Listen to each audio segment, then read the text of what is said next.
হরে কৃষ্ণ, রাধে রাধে। মৌমিতা পরিবারে আপনাদেরকে জানাই অনেক অনেক শুভেচ্ছা ও অভিনন্দন। আজকের আলোচ্য বিষয়টি হচ্ছে ভবিষ্যৎ নিয়ে টেনশন হলে কি করবেন।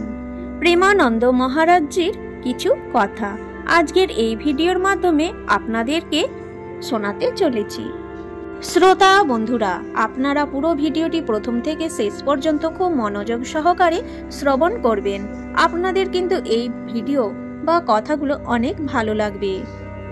প্রেমানন্দ মহারাজকে তার একজন ভক্ত প্রশ্ন করেছেন, মহারাজজি, কখনো কখনো আমি আমার চাকরি এবং আমার ভবিষ্যৎ নিয়ে চিন্তা করি, এবং এই ভয় দূর করার উপায় কি?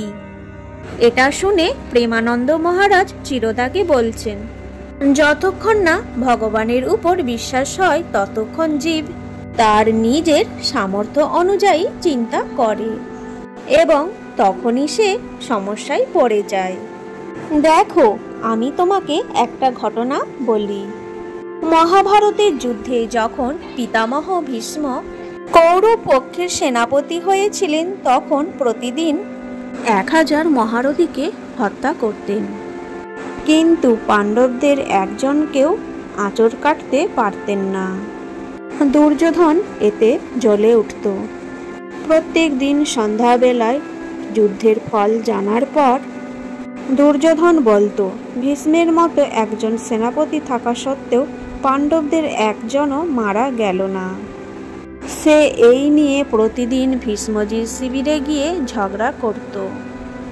তখন ভীষ্মজি আবেগে এসে 5টা তীর বের করে রাখলেন এবং বললেন, আগামীকাল আমি যদি বেঁচে থাকি তাহলে 5 পাণ্ডবের মৃত্যু নিশ্চিত। এই কথা 2 শিবিরেই ছড়িয়ে পড়ল যে ভীষ্ম প্রতিজ্ঞা করেছেন আগামীকাল 5 পাণ্ডবের মৃত্যু হবে। এই কথা দ্রৌপদীও জানলেন এবং ভয়ে শ্রীকৃষ্ণের কাছে ছুটে গেলেন। শ্রীকৃষ্ণ বললে, হ্যাঁ, শুনেছি যে ভীষ্মজি 5টি তীর বের করে রেখেছেন পাণ্ডবদের হত্যা করবে বলে, এবং শ্রীকৃষ্ণ একটু হাসলেন। এরপর শ্রীকৃষ্ণ দ্রৌপদীকে একজন দাসীর পোশাক পরতে বললেন এবং নিজেও একজন দাসীর পোশাক পরে হাঁটা দিলেন পিতামহ ভীষ্মের শিবিরের দিকে। দ্রৌপদী সামনে এবং শ্রীকৃষ্ণ পেছনে। তখন সন্ধ্যার সময় দ্রৌপদী দাসীর বেশে পিতামহ ভীষ্মের শিবিরে ঢুকতেই পিতামহ ভীষ্ম একজন দাসী ভেবে বলে উঠলেন, সৌভাগ্যবতী ভব। তখন দ্রৌপদী বলে উঠলেন, আপনি প্রতিজ্ঞা করেছেন কারো সৌভাগ্য নষ্ট করার, আর আপনি আশীর্বাদ দিচ্ছেন সৌভাগ্যবতী ভব। আমরা কি বুঝব কোন ভীষ্ম সত্য সৌভাগ্য নষ্ট করার ভীষ্ম, না সৌভাগ্য দানের ভীষ্ম? এটা শুনে ভীষ্মজির নাম জপের মালা হাত থেকে পড়ে গেল। তিনি বললেন, কে তোমাকে এখানে এভাবে নিয়ে এসেছে? সেটা আমি বুঝতে পেরেছি, এটা শুধু তারই কাজ। ভীষ্মজি উঠে দাঁড়ালেন এবং দেখলেন দরজার পাশে দাসীর বেশে ভগবান দাঁড়িয়ে আছেন। ভীষ্মজি বললেন, বেটি, তোমার সৌভাগ্য কে নষ্ট করতে পারে? আমার মতো শত শত ভীষ্ম প্রতিজ্ঞা করলেও তোমার সৌভাগ্য কেউ নষ্ট করতেই পারবে না, কারণ তোমার রক্ষক স্বয়ং গোবিন্দ, যিনি তোমার জন্য দাসীর বেশে এসেছেন, তিনিই তোমার জন্য সব কিছুই করতে পারেন। তারপর ভগবান ফিরে এলেন, দেখলেন পাণ্ডবরা শান্তিতে ঘুমাচ্ছেন। ভগবান পাণ্ডবদের জাগালেন এবং বললেন, পিতামহ ভীষ্ম প্রতিজ্ঞা করেছেন 5 পাণ্ডবদের হত্যা করার। পাণ্ডবরা বললেন, হ্যাঁ, আমরা জানি। তখন ভগবান বললেন, তাহলে এত শান্তিতে ঘুমাচ্ছ কেন?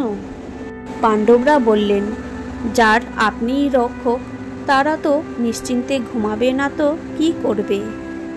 তাই বলছি, যদি ভগবানের উপর বিশ্বাস থাকে তাহলে তো নিশ্চিন্তে ঘুমানো যায়। তিনি নিজেই ব্যবস্থা করবেন। আর যদি ভগবানের উপর বিশ্বাস না থাকে তাহলে আমরা নিজেরা নিজেদের দায়িত্ব নিতে পারবো না। আর যদি ভগবানের উপর সব কিছুই ছেড়ে দেওয়া যায় তাহলে কিছুই বিঘ্ন ঘটতে পারে না, সেখানে সব কিছুই সুন্দরভাবে সম্পন্ন হয়। তাই ভগবানের উপর বিশ্বাস রাখো, চিন্তা করো না, একটু ভগবানের নাম জপ করো আর ভগবানের আশ্রিত হও।